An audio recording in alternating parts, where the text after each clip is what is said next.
যথেষ্ট সঁহাৰি পাইছোঁ। আমি যিসকল বিষয়া আছে তেওঁলোককো আমি কপাৰেশ্যনটো যথেষ্ট ভাল পাইছোঁ আৰু ধুনীয়াকৈ আগবাঢ়িছোঁ। ডিব্ৰুগড় লোকসভা কিন্তু স্পষ্ট হৈ পৰিছে যে মূল যুঁজখন মূল যুঁজত তিনিজন প্ৰাৰ্থীৰ মাজতে হ'ব। ভাৰতীয় জনতা পাৰ্টীৰ প্ৰাৰ্থী, আপুনি কি ক'ব? আপুনি কেনেধৰণে চাওক, আমাৰ মূল যুঁজটো হৈছে বিজেপিৰ যিটো অপশাসন, বিজেপিৰ যিটো দুৰ্নীতি, বিজেপিৰ যিটো উন্নয়নমুখী হ'ব লাগিছিল, য'ৰ পৰা আঁতৰি গৈছে তেওঁলোকে আৰু ৰাইজৰ হাৰাশাস্তি হৈ আছে, ইয়াৰ বিৰুদ্ধে আমাৰ মূল যুঁজ হয়। গতিকে গোটেই নিৰ্বাচনত আমি ইয়াৰ ওপৰতে ফ'কাছ কৰি ৰাইজৰ মাজত গৈ আছোঁ আৰু যাম।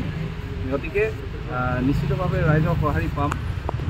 2 গুণীয়া হওক বা 3 গুণীয়াই হওক, মুঠতে ৰাইজে আমাক লগ দিব, এই কথা প্ৰায় স্পষ্ট হৈ পৰিছে। আপৰ প্ৰথমগৰাকী আচলতে ডিব্ৰুগড় লোকসভা সমষ্টিৰ প্ৰাৰ্থী আপুনি। এই খুঁটি পুতাৰ যিটো দৃঢ়তাটো কেনেধৰণে আগবঢ়াব এইবাৰৰ যুঁজত? মোক খুব ভাল লাগিছে আৰু আমাৰ কেন্দ্ৰীয় নেতৃত্বক অন্তৰৰ পৰা কৃতজ্ঞতা জ্ঞাপন কৰিছোঁ, ধন্যবাদ জ্ঞাপন কৰিছোঁ। কাৰণ কেন্দ্ৰীয় নেতৃত্বৰ সমৰ্থনৰ অবিহনে এইটো কেতিয়াও সম্ভৱ নহ'লে হয়।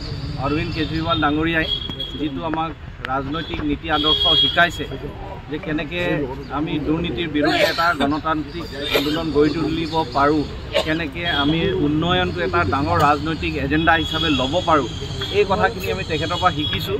তেখেত আজি জেলত আছে, কিন্তু তেখেতে যিটো প্ৰেৰণা জগালে, এই প্ৰেৰণাটোৰ ওপৰত আজি আমি ওলাই আহি আত্মবিশ্বাসেৰে আমি আগবাঢ়িছোঁ।